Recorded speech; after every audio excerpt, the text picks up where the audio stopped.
दोस्तों आज हम देखने वाले हैं एक ज़ॉम्बी सर्वाइवल मूवी को। तो कहानी की शुरुआत होती है और हम गिसुगु नाम के एक बूढ़े आदमी को देखते हैं। वो समुद्र से काफी सारी मछलियां पकड़ता है और उन सभी मछलियों को काट कर साफ करने लगता है। लेकिन तभी ये सारी मछलियां मरने के बाद भी खुद ही मूव करने लगती हैं और ये देखकर गिसुगु हैरान रह जाता है। अब इसके बाद हम गिसुगु के बेटे ट्रेलर को देखते हैं, जो कि रेड क्रॉ के रिजर्वेशन का एक ऑफिसर था। यहाँ ट्रेलर एक फार्मर मून के पास आता है, जिसके डॉग की भी मछलियां खाने की वजह से तबीयत खराब हो गई थी और ट्रेलर मून के डॉग को शूट करके खत्म कर देता है। अब इसके बाद ट्रेलर अपनी एक्स वाइफ जोश के पास आता है और यहाँ जोश ट्रेलर को बताती है कि हमारे बेटे जोसेफ को पुलिस ने पकड़ लिया है और जब तक तुम उसे छुड़ाने नहीं जाओगे तब तक पुलिस जोसेफ को नहीं छोड़ेगी। ये सारी बातें सुनकर ट्रेलर को अपने बेटे जोसेफ पर काफी गुस्सा आता है।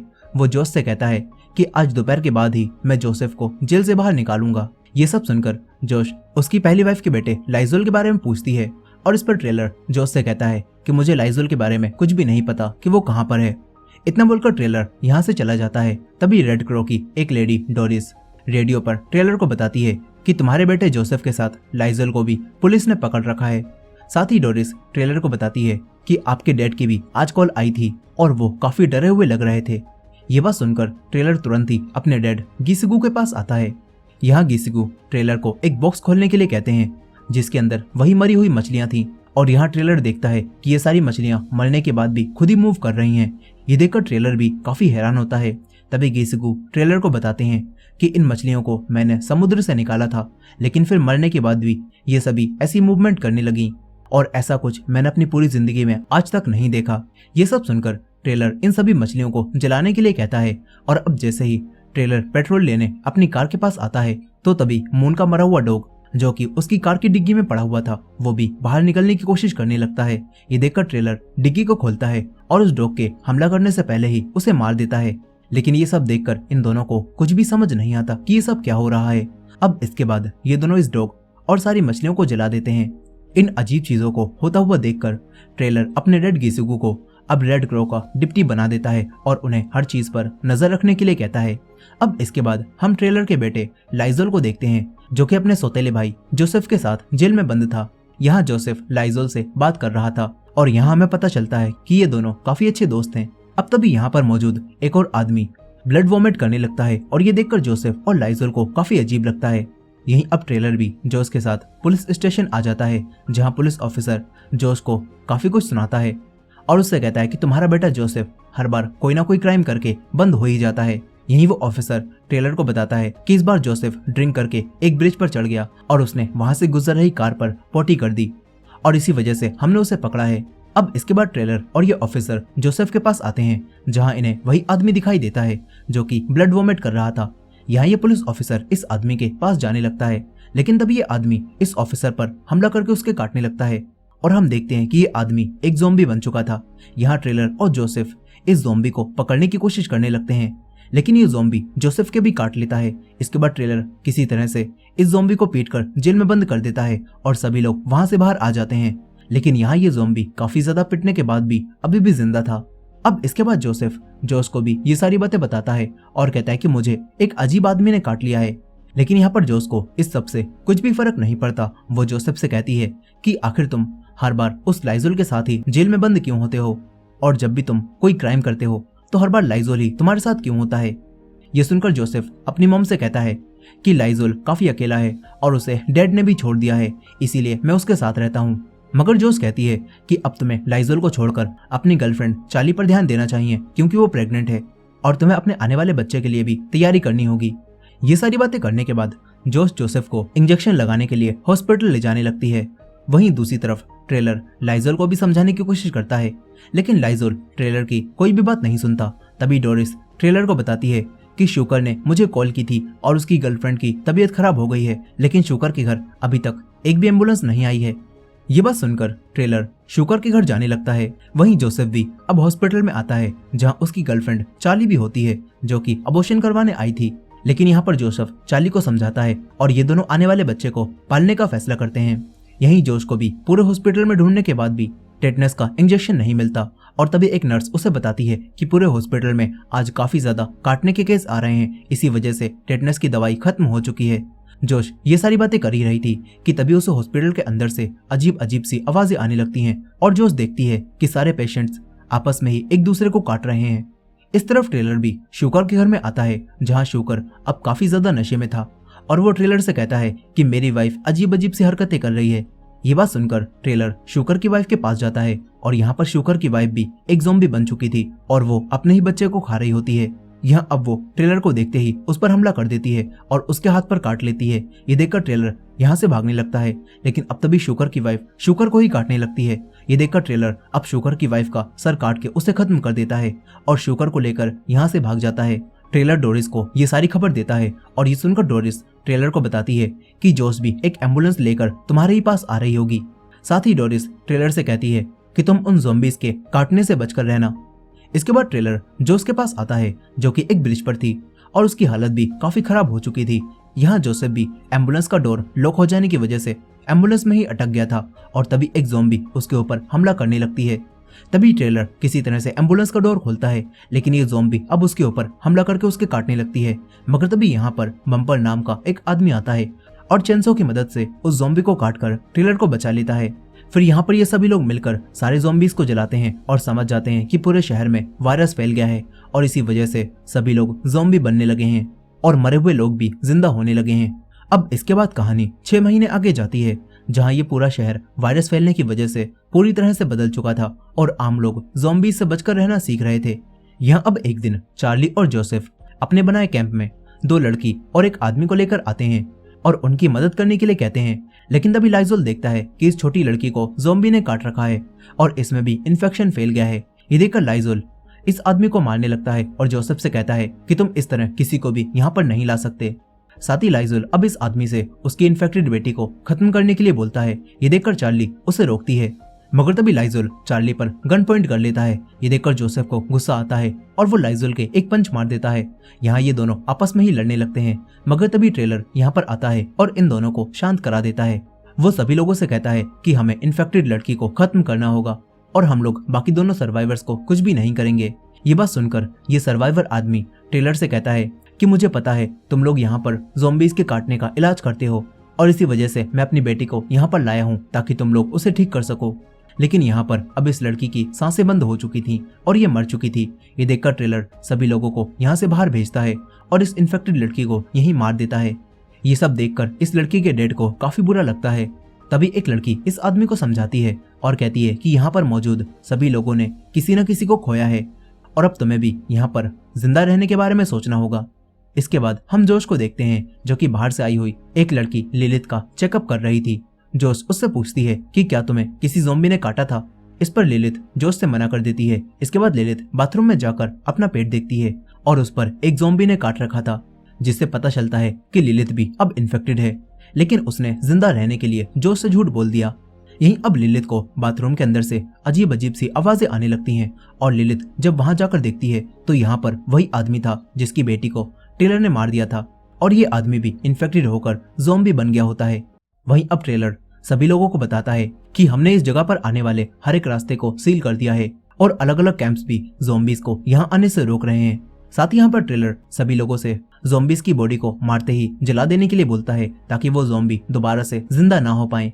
यहाँ ट्रेलर अपने लोगों को सर्वाइवर्स के जिंदा रहने के काफी सारे तरीकों के बारे में बताता है और तभी गिसुगु भी ट्रेलर से कहता है कि हमें सबसे पहले उन लोगों को खत्म करना होगा जो कि ये झूठी खबर फैला रहे हैं कि हम लोग इन्फेक्टेड लोगों को इम्यून करते हैं। यहाँ पर ये लोग बात कर ही रहे थे कि तभी इन्हें उस आदमी के कैंप में ज़ॉम्बी बनने के बारे में पता चलता है और फिर ट्रेलर उस ज़ॉम्बी के पास जाकर उसे भी खत्म कर देता है। इस तरफ जोसेफ अब चार्ली से बात करता है और उससे कहता है कि लाइजोल पहले ऐसा नहीं था, लेकिन फिर उसकी मॉम की डेथ हो गई और डैड ने भी उसे छोड़ दिया और जिस वजह से लाइजोल काफी अकेला हो गया और इसीलिए वो हमेशा गुस्से में रहकर ऐसी हरकतें कर देता है। यहाँ जोसेफ चार्ली को समझाता है और उससे कहता है कि ये जगह अब एक आखिरी जगह बची है जहाँ पर लोग जिंदा हैं और इसी वजह से तुम्हें हर किसी पर तुरंत ही भरोसा करके उसे यहाँ पर नहीं लाना चाहिए था। यहीं चार्ली भी जोसेफ से कहती है कि मुझे काफी डर लग रहा है, कहीं हमारा बच्चा भी इन्फेक्टेड पैदा हुआ तो क्या होगा। लेकिन जोसेफ चार्ली को दिलासा देता है और कहता है कि ऐसा कुछ भी नहीं होगा।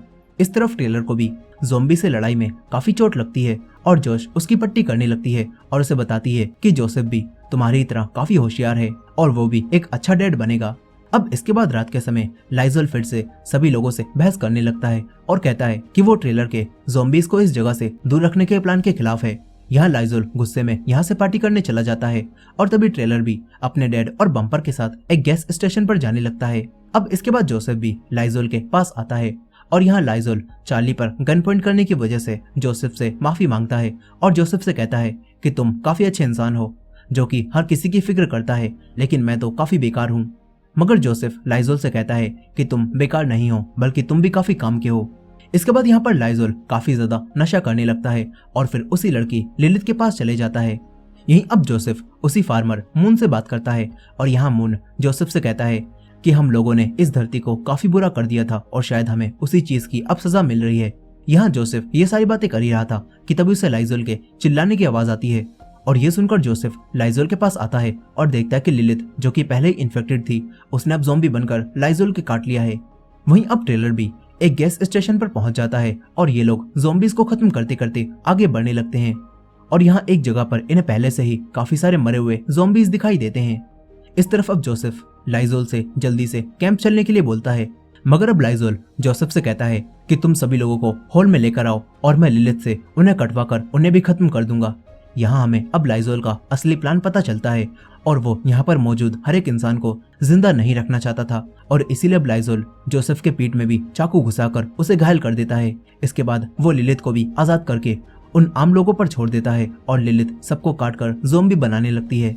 यहीं जोस और चार्ली कुछ लोगों के साथ एक रूम में बंद होती हैं और तभी जोसेफ भी उनके पास आता है और उन्हें लाइजोल की हरकतों के बारे में सब कुछ बता देता है।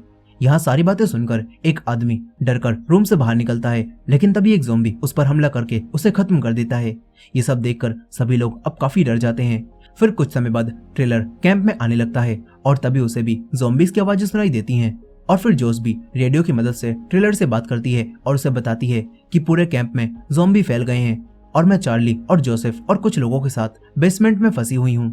ये सब सुनने के बाद बम्पर अपनी कार में काफी तेज आवाज में गाने बजाता है और गानों की आवाज सुनकर सारे ज़ॉम्बीज बम्पर की कार के साथ ही चले जाते हैं और फिर ट्रेलर अपने डैड गीसुगू के साथ सही मौका देखकर कैंप में चला जाता है। यहाँ गीसुगू बिना शोर करे ही अपनी तलवार से ज़ॉम्बीज को मारते हैं और फिर ये दोनों बेसमेंट के अंदर आ जाते हैं। यहीं गीसुगू दूसरी तरफ से हमला करने वाले ज़ॉम्बीज के हाथ को काट देते हैं।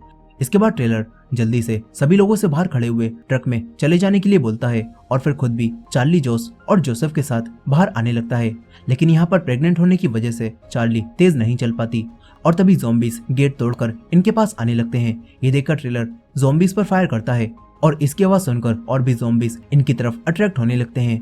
ये देखकर ट्रेलर अपनी फैमिली को लेकर एक जगह पर छुप जाता है, लेकिन ज़ॉम्बीज इन पर हमला करना बंद नहीं करते और ये देखकर ट्रेलर जोसेफ और जोस से कहता है कि तुम चार्ली को लेकर आगे बढ़ जाओ और मैं इन्हें यहीं रोकने की कोशिश करता हूँ। साथ ही यहाँ पर ट्रेलर जोसेफ से कहता है कि अगर मैं यहाँ से जिंदा ना बच पाऊँ तो तुम मेरे आने वाले ग्रैंडसन या फिर ग्रैंड डॉटर को मेरी अच्छी कहानियां सुनाना। ये सुनने के बाद जोसेफ चार्ली को लेकर आगे बढ़ता है। यहीं अब ज़ॉम्बीज ट्रेलर को काफी बुरी तरह से घेर लेते हैं और उसे काटकर उसे मारकर खाने लगते हैं। यहाँ ट्रेलर अपनी जान को सैक्रिफाइस करके अपनी फैमिली को बचा लेता है। वहीं दूसरी तरफ लाइजोल अब डोरिस के पास आता है और उसके सर पर गन पॉइंट करके जोस और जोसेफ से झूठ बोलकर उन्हें एक चर्च में आने के लिए बोलता है और अब गीसुगू ये बात सुनते हैं और डोरिस को बचाने के लिए चर्च में जाने का फैसला करते हैं। यहीं चर्च में लाइजोल ने काफी सारे आम लोगों को कैदी बना रखा था और यहाँ पर मून भी ड्रिंक करके इन सभी लोगों से उल्टी सीधी बातें कर रहा था, लेकिन अब तभी गीसुगू और जोसेफ यहाँ पर आते हैं और गीसुगू मून को अपनी तलवार से मार देते हैं। इसके बाद वो सभी लोगों को बचा लेते हैं। वहीं चार्ली जोश और बम्पर के साथ कार में ही बैठी हुई थी, लेकिन अब तभी लाइजोल बम्पर के पीछे से आकर उस पर हमला करता है और उसके पेट में तलवार घुसा देता है, जिससे बम्पर घायल हो जाता है।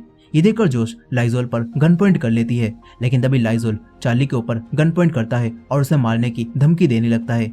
ये सुनकर जोश अपनी गन को नीचे रख देती है और लाइजोल को ऐसा करने से मना करती है, लेकिन यहाँ पर लाइजोल जोश के मना करने के बाद भी एक कार की डिग्गी को खोलने लगता है और ये देखकर जोश लाइजोल पर फायर करके उसे गोली मार देती है। लेकिन अब तभी कार की डिग्गी से एक ज़ॉम्बी बाहर आ जाता है और चार्ली पर हमला करने लगता है, मगर तभी जोसेफ सही मौके पर यहाँ पर आता है और ज़ॉम्बी की गर्दन काटकर चार्ली को बचा लेता है, मगर यहाँ पर चार्ली के ज़ॉम्बी ने काट लिया था। इसके बाद अब गीसुगू भी जोसेफ को एक चाकू देता है और लाइजोल को खत्म करने के लिए बोलता है। यहाँ अब जोसेफ लाइजुल के पेट में चाकू घुसा देता है और उसे घायल कर देता है। इसके बाद गिसुगु यहाँ पर हवा में फायर करते हैं और यहाँ से चले जाते हैं और फायर की आवाज सुनकर सारे ज़ॉम्बीज लाइजुल के पास आ जाते हैं और उसे घायल देखकर उसे खाने लगते हैं। इस तरह लाइजुल की भी डेथ हो जाती है। वहीं दूसरी तरफ अब जोस और बाकी सभी लोग समुद्र के किनारे पर आते हैं, लेकिन यहाँ पर बस एक ही बोट थी और वो भी जल रही थी और अब ज़ॉम्बीज भी इनके पास आने लगते हैं। ये देखकर जोसेफ को कुछ भी समझ नहीं आता कि वो यहाँ से कैसे भागेगा। तभी शूकर एक बोट लेकर यहाँ पर इनके पास आ जाता है और अब ये सभी लोग बोट में बैठने लगते हैं। यहाँ जोसेफ अपने ग्रैंडफादर गिसुगु से भी यहाँ से चलने के लिए बोलता है, लेकिन गिसुगु यहाँ से जाने से मना करते हैं और कहते हैं कि मैं अपने आखिरी समय में इस आइलैंड को छोड़कर यहाँ से नहीं जाना चाहता। इतना बोलकर गिसुगु जोसेफ को यहाँ से भेज देते हैं और खुद यहीं पर रुककर ज़ॉम्बी से फाइट करने लगते हैं। यहीं जोसेफ बोट में जोस और चार्ली को लेकर यहाँ से चला जाता है। यहीं अब लड़ते लड़ते गिसुगु भी काफी ज्यादा थक जाते हैं और ज़ॉम्बीज उन पर हमला करके उन्हें भी खत्म कर देते हैं। इसके बाद जोसेफ जोश और चार्ली के साथ पानी में काफी दूर आ जाता है और तभी चार्ली को डिलीवरी पेन होना शुरू हो जाता है और चार्ली की यही डिलीवरी होती है और वो एक लड़की को जन्म देती है। ये देखकर जोसेफ और जोश को काफी खुशी होती है, लेकिन अब चार्ली जोसेफ से कहती है कि मैं भी इन्फेक्टेड हो चुकी हूँ और तुम मुझे मार दो। ये सुनकर जोसेफ अपनी बेटी को चार्ली को देता है, लेकिन चार्ली उसे अपने पास नहीं रखती और कहती है कि मैं ठीक नहीं हूँ, मैं फील कर सकती हूँ, मैं ज़ॉम्बी बन रही हूँ, इसीलिए तुम्हें मुझे मारना होगा। ये सब सुनने के बाद जोसेफ को ना चाहते हुए भी चार्ली को शूट करना पड़ता है और इस तरह चार्ली भी खत्म हो जाती है। यहाँ ऐसा करके जोसेफ को काफी ज्यादा दुख होता है। फिर ये लोग पानी के रास्ते से आगे बढ़ने लगते हैं और इस तरह पूरे आइलैंड के लोगों में सिर्फ ये दोनों ही सरवाइव कर पाते हैं और इसी एंडिंग के साथ ये कहानी यहीं पर खत्म हो जाती है।